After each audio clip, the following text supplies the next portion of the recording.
యోగ నరసింహస్వామి గుడి అని విన్నాము. పవన్ గారి అన్నప్రసన్న కూడా అక్కడే జరిగిందని అంటున్నారు. దానికి సంబంధించి వివరాలు చెప్తారా? మేము తిరుపతి దర్శనానికి వెళ్ళాం. నేను మా వారు మిగతా పిల్లలందరూ తీసుకొని వెళ్ళాను. వెళ్తే అప్పుడు 6 నెలలు కరెక్ట్గా జరిగింది. ఆ రోజుకి వచ్చింది. 6 నెలలు వచ్చింది కదా, ఇక్కడే అన్నప్రాసన చేసేద్దాం అనిపించింది నాకు మనసులో. ఆయన దగ్గర ఎప్పుడూ ఒక కత్తి ఉంటుంది. ఈయన పోలీస్ ఆయన కదా, కొంచెం పోలీస్ డిపార్ట్మెంట్. ఆయన దగ్గర చిన్న కత్తి ఉంటుంది. ఆ కత్తి పెట్టి ఏదో పుస్తకాలు ఉంటే పెట్టి దేవుడి ప్రసాదం ఇచ్చారు. వెంకటేశ్వర ప్రసాదం. ఆ ప్రసాదం పెట్టి అక్కడే యోగ నరసింహస్వామి దగ్గర పడుకోబెట్టేసి చేశాను. చూసి పడుకోబెట్టి ఇక్కడే చేసేద్దామంటే అని అన్నాను ఆయనతోటి, మా వారితోటి. ఇంకా అంతకంటే అదృష్టం ఏముందిలే అని చెప్పి అక్కడ చేశాను. చేస్తే ఆయన కత్తి పుట్టుకున్నాడు. తర్వాత పెన్ తీసుకున్నాడు. ఓకే, అంతే. సో దాన్ని ఎలా చూస్తారు మీరు? కత్తి పట్టుకున్నవారు కాబట్టి దాన్ని మీరు ఎలా భావించారు ఆ రోజున? ఏం భావించాను, చాలా కోపం వచ్చిపోతాడు పిల్లడు. ఏదో ప్రజలకి ఏదో చేస్తాడని చెప్పి అనుకున్నాను నేను. అంటే అప్పుడే ఊహించారు మీరు? ఏదో చేస్తున్నాడు, కత్తి పట్టుకున్నాడు, ఏదో చేస్తాడు అనుకున్నాను.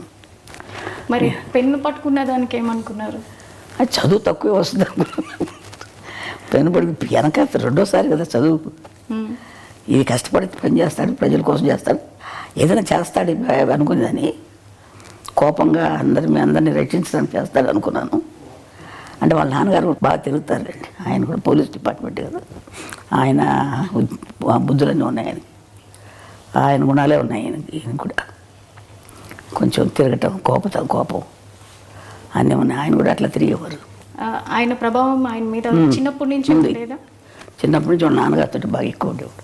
అటాచ్మెంట్ ఎక్కువ. లాస్ట్ కదా వాళ్ళ నాన్నగారు లాగా ఉంటాడు బుద్ధిగా. ఎక్కువ తిండి గురించి కానీ ఎక్కువ మాట్లాడు, మితంగా మాట్లాడతాడు, మితభాషి.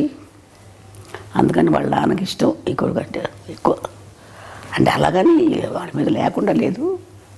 వీడు కొంచెం కామ్గా ఉంటాడు ఇంట్లో కూడా. ఎవరితో ఎక్కువ మాట్లాడేవాడు కాదు. మాట్లాడితే మా చిన్న అమ్మాయి, లాస్ట్ అమ్మాయి కొంచెం దగ్గర, అందుకని దాంతో మాట్లాడేవాడు ఎక్కువ. చిన్నప్పటి నుంచి పవన్ కళ్యాణ్ గారు పుస్తకాలు ఎక్కువగా చదువుతూ ఉండేవాళ్ళ? ఎక్కువ స్కూల్కి వెళ్ళేది ఒకరే లేదు. కొంచెం ఇంటర్మీడియట్ 10th క్లాస్కి 8th క్లాస్కి వచ్చేటప్పుడు వాళ్ళ అన్నయ్య క్లాస్ మేము లైబ్రరీ ఉంటే బుక్స్ లైబ్రరీ, ఆ బుక్స్ చదువుకుంటూ ఉండేవాడు. ఎక్కువ చదివేవాడు. ఎందుకు ఎక్కడికి వెళ్తే చదువుతున్నానమ్మా అనుకునేవాడు, అనేవాడు అంతే. ఆ తర్వాత పెద్దయ్యాక కూడా అదే బుక్స్ అదే అలవాటు వచ్చేసింది. ఇప్పటికి కూడా పుస్తకాలు ఇంట్లో పెట్టుకొని, చాలా పెద్ద పెద్ద పుస్తకాలు. వాళ్ళ నాన్నగారు కొంచెం చదివేవారు పుస్తకాలు. అవి వాళ్ళ నాన్నయ్య అలవాటు అయిపోయి బాగా అది ఎక్కువ చదువుతూ ఉంటాడు. తర్వాత నాకు తెలియదు ఎన్ని పుస్తకాలు ఉన్నాయి. మొన్న చూస్తే నేను ఇంట్లో ఇన్ని పుస్తకాలు ఉన్నాయి, ఎక్కడ అవన్నీ చదివి అందుకని ఇంత ఇది వచ్చిందేమో వీడికి ఆలోచన అనుకున్నాను నేను. చిన్నప్పుడే అనుకున్నారా పెద్దయ్యాక ఏమవుతారు అనేది? నేను అంత ఆలోచించలేదమ్మా, ఊహించలేదు. ఇలా అవుతారని అయితే అస్సలు అనుకోలేదమ్మా. నేను ఎవరి గురించి నేనేమో అనుకోను. వాళ్ళ అదృష్టాలను బట్టి జరుగుతుంటుందమ్మా.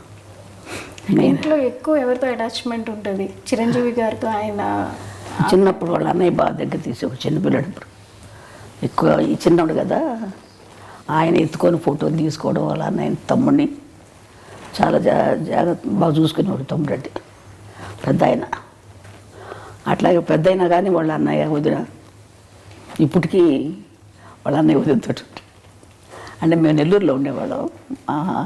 మా వారికి జాబ్ అక్కడ. ఇంకా అందుకని మాకు ట్రాన్స్ఫర్లు అయ్యాయి. అందుకని పిల్లలు చదువులు సరిగ్గా ఉండవని చెప్పేసి నేను తీసుకెళ్ళిపోతానమ్మా అన్నాడు మా పెద్ద అబ్బాయి. కళ్యాణ్ బాబు తీసుకెళ్తాను, అక్కడ చదివిస్తాను అన్నాడు. అందుకని పంపించాను మెడ్రాస్కి. కళ్యాణ్ గారికి మీరు అన్నప్రసన్న ఇప్పుడే పేరు పెట్టి ఉంటారు కదా, చిన్నప్పుడు పెట్టిన పేరు పవన్ కళ్యాణ్ అయినా? లేదు, కళ్యాణ్ కుమార్ అని పెట్టాం. శ్రీ కళ్యాణ్ కుమార్ అని పెట్టాం. ఆ తర్వాత పవన్ అని ఎవరో పెట్టారంట, నాకు తెలియదు అది.